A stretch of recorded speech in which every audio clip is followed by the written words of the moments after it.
现在我会示范机械剪线的调整程序。这是切线刀安装的位置。当我们转动机器，将会发生什么呢？在缝制完成后，继续转动机器，并弯针座回转一圈。这时，切线刀座会移到这处底下。标准值空隙大约为1至1.5毫米。1 to 1.5 millimeters downward movement of this button. We'll turn this and you can see. 你可看到它正处于锁眼的开始人字缝。刀座开始转一周，并移到这按钮的底部。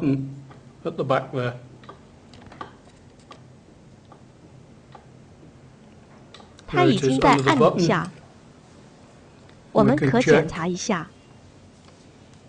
这距离是对的。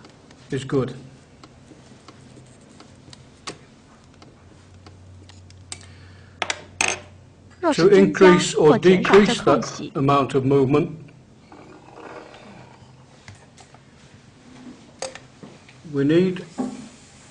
便要调整这个触动器。Not going to see this. We're going to need to move the machine around things. It's this collar here. On this button here, 这里有2颗螺钉。首先松开螺钉，然后将整只拉杆移高或低，以达至标准空隙。完成后便锁紧螺钉。我们继续转动机器，使钉车圈在锁眼的末端松开。At the end of the buttonhole. 这里，接着便将它锁上。我们从这里观察，这个滚珠是否和这滑块接触。当这滚珠向前移，它就会碰撞到这里，从而将滚珠推低，与滚珠连着的拉杆便拉下，最后剪线机械功能便启动。继续转动机器，这剪线刀正启动着。若从这里观察，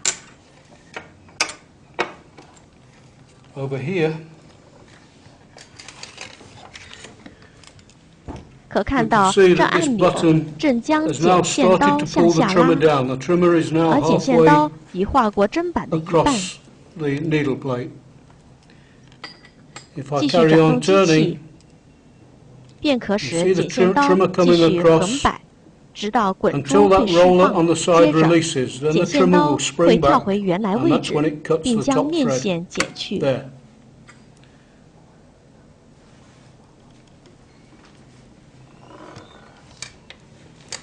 如果从基底观察，滚珠已经滚过这滑块，这就是整个剪线机械过程。这里有2个调整项目。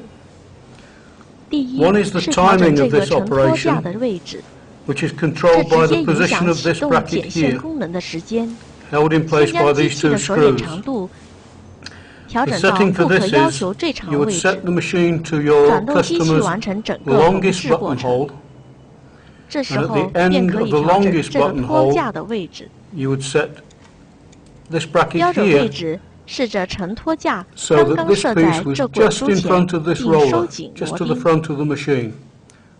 按照这调整，机器在完成缝制前并不能剪线。如果剪线功能启动的时间太早，最后的第3至4针会无法完成。如果剪线启动的太迟，由于机器未能移到那位置，因此剪线功能也可能不启动。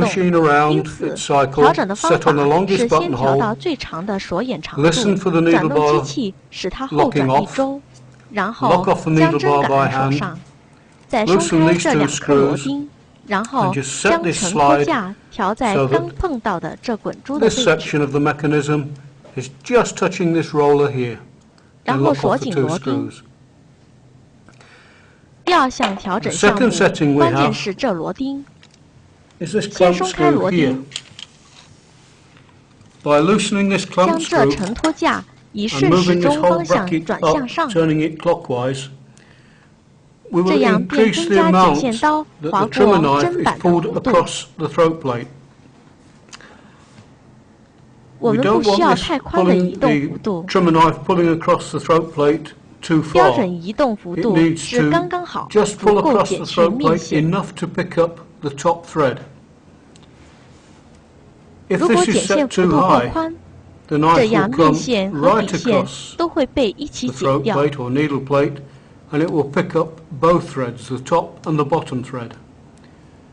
坏处是，你下一个锁眼开始缝制时没有足够的底线，而超皱眼便会投受机器剪掉的底线。如果这情况发生在缝制锁眼过程的末段，问题就在于剪线幅度过宽，便会使到机器将面线及底线同时剪掉。